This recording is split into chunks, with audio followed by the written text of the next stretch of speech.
One TV Patrol. One TV Patrol. One TV Patrol.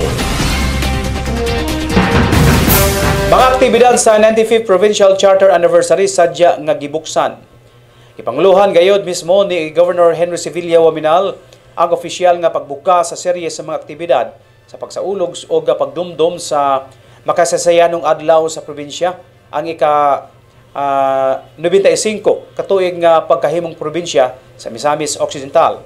Gawas sa pagduyog sa mga mayores sa may tulo ka syudad og napulo og upat ka mga lungsod uban sa gipangdapit nga sektor, gipasalamatan usab sa gobernador ang presensya sa mga regional director o sa mga representante. Sama na lang ni Department of Tourism Region 10, Regional Director Marie Elaine Unchuan, National Economic and Development Authority Region 10 Regional Director Myla Faye Aurora B. Carino o DSWD Regional Director Ramel F. Hamin, pinagi sa iyang representante, Assistant Regional Director for Operations and Programs Ronald Ryan Arque. Sa iyang pakigpulong, nagkanayon ang gobernador nga ang pagselebrar sa araw ng probinsya dili lang kini usa ka simple nga pagdumdum apan ibahandi gayod sa kasing-kasing sa matag Misamisnon nga dili mapakyas ang ilang mga paningkamot nga molambo ang probinsya. Usa sa mga yawi nga makabot sa mga nagsunod ang mga pangindahay sa mga katigulangan mao ang pagsinabtanay o kahiusahan o kini nga momentum inanay ng natuman sa Asenso administration.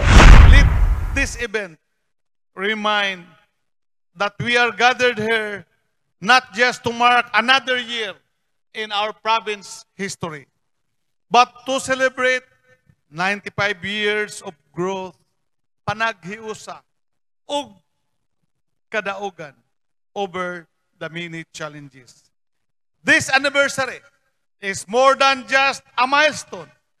It is a tribute to the people of Misamis Occidental whose unwavering spirit and hard work have built the resilient community we cherish today. Asenso Misamis Occidental, Asenso Pinoy, mabuhay ang Misamis Occidental. On this note, as your governor of the province of Misamis Occidental, I now declare the 95th Provincial Anniversary of Misamis Occidental officially open. Once again, ladies and gentlemen, the provincial governor of the province of Misamis Occidental, Governor Henry S. Waminal. One TV Patrol.